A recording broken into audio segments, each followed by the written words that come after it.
Рівно нема ніжта. Давайте покажу все ж таки четвертий.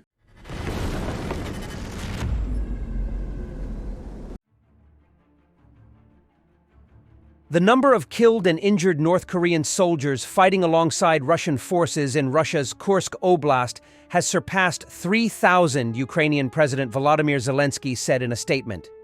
Russia has reportedly deployed about 12,000 North Korean troops to help oust Ukrainian troops fighting in Kursk Oblast since early August. Zelensky warned of the global risks posed by deepening military cooperation between Moscow and Pyongyang, including the transfer of modern warfare experience and advanced military technology.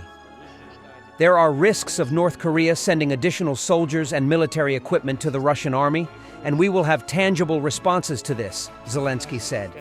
He added that increased collaboration between Russia and North Korea threatens to destabilize the Korean peninsula and nearby regions.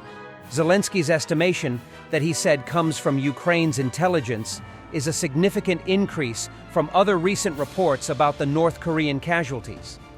South Korean members of parliament Lee Sung-kwan told reporters that at least 100 North Korean troops have been killed and 1,000 injured, with casualties linked to their lack of experience with terrain and modern drone warfare. Reports of North Korean troops fighting in Kursk Oblast emerged earlier in November, but Russia reportedly started using them in ground assaults in December. Pentagon spokesperson Major General Patrick Ryder confirmed that North Korean soldiers had sustained their first casualties during combat in the region.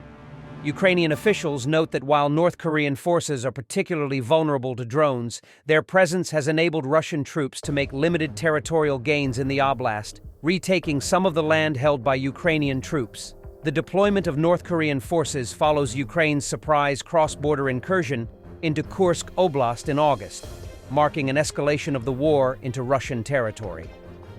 The suggestion to deploy North Korean troops to support Russia's war against Ukraine came from Pyongyang, not Moscow, U.S. intelligence sources told the New York Times.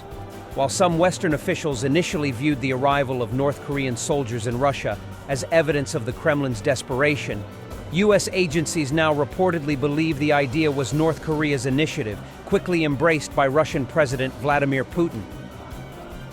While Putin continues to wave his Oreshnik almost daily, thinking that someone is afraid of him, ordinary soldiers of the Russian armed forces have to ask volunteers for packets for dead fellow soldiers or buy them at their own expense.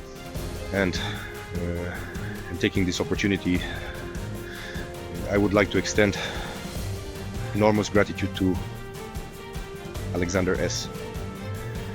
for the anatomical body bags provided for exhumation, for transporting the bodies of our fallen comrades. We need them very much. Thank you again. Immense gratitude. 2 packages at the moment.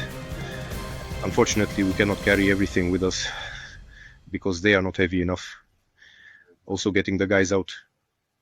At the moment, 2 packages are packed. One is already with the documents of our soldier. Some more guys are lying there. The guys have packed them too, and we will evacuate them. Once again, huge thanks for the provided bags.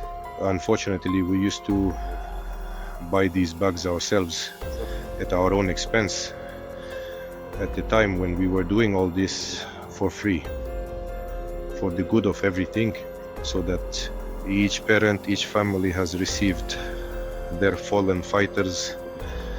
Once again, thank you very much. A deep bow to you. Have a good evening, day, and robust health. Goodbye. Drones of the 414th Unmanned Strike Aviation Systems Brigade, Magyar Birds, destroyed an assault platoon of Russians overnight. The video was shared on Robert Brovdy's Telegram channel. The liquidation of the invaders took place during a flight to support adjacent units of the Ukrainian Defense Forces, which the Russian forces were planning to attack. To this end, drones were equipped with thermal imagers and deployed to locate Russian soldiers who were seeking hiding spots from Ukrainian drones. In addition, some of the Russian invaders exploded on mines, although most of them were hunted by drones, which killed 32 Russian soldiers in total. The enemy planned to launch an offensive in the morning, so the Russian troops began preparing and assembling assault groups closer to dawn. Militarny previously reported that external pilots of the 414th Separate Regiment of Strike Unmanned Aerial Systems Magyar Birds destroyed 3 Akhmat armored vehicles. The 414th Regiment managed to capture these armored vehicles during an attempt by Russians to launch an offensive against the positions of the Ukrainian Defense Forces in the Donetsk region. Moreover, one of the vehicles was equipped with a full crew. To ensure its reliable destruction, the vehicle was additionally hit by 2 FPV drones, one of which detonated inside, causing a fire and complete destruction. According to Magyar, the use of Akhmat armored vehicles is no longer exotic, and they are becoming more common at the front. What I want most is to protect our country from all that flying crap, to ensure it doesn't hit my family, my home. Ukrainian anti-aircraft defenders in Sumy region shoot down Russian air threats with a Czech MR2 Victor system. The system is equipped with 2 14.5mm barrels, a collimator sight, and a night vision scope, making it effective both day and night.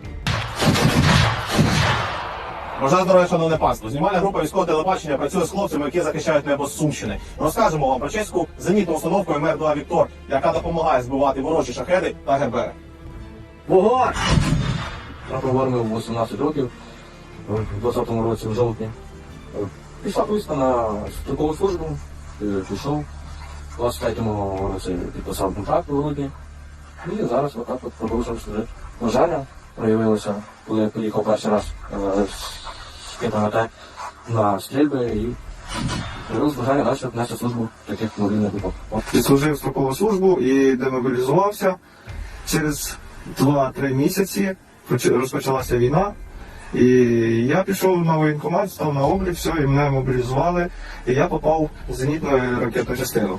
Зенітна установка БУК. Ми багато уражали цілей. Там шахеди, ракети, орлани, безпілотники різні. Наскільки велика відповідальність лежить от саме на мобільних вогневих групах? Чи їх роботу може виконувати хтось інший? Наприклад, ті ж БУКи? Я думаю, так, ну просто в залежності від того, що БУК, хай щоб зберігався для більших цілей. А для типу шахет ми можемо справлятися і непогано не. Пам'ятаєш емоції, які ти от перший раз постріляв? Про перше застосування твоє? Я добре пам'ятаю. Застосування попробуй ще. І я просто застосовувався, і потім, він пішов, він вже прийшов, я просто вдогонку його, і всі було вражено. Моя мотивація в тому, щоб ці шахеди там і РБРи, щоб вони не долітали далі, ніж туди, ту точку, яку ми закоординували, щоб вони просто туди не нищили інфраструктуру. Найбільше зберегти нашу державу від тої всякої срані, що літає, щоб не попадало в мою сім'ю, ніде не рушило в мої будівлі, там, де я проживаю. Затримати просто їх, щоб вони менше біду приносили до людей. Thanks for watching, and don't forget to subscribe. Also, if you want to support Warthog Defense, please become our member and get early access to new videos, exclusive members-only videos, and become administrator in comment section. The membership link is in the description. Rescues every day. We had a guy last week, it's 6 rescues in 6 days. He's doing the job every day.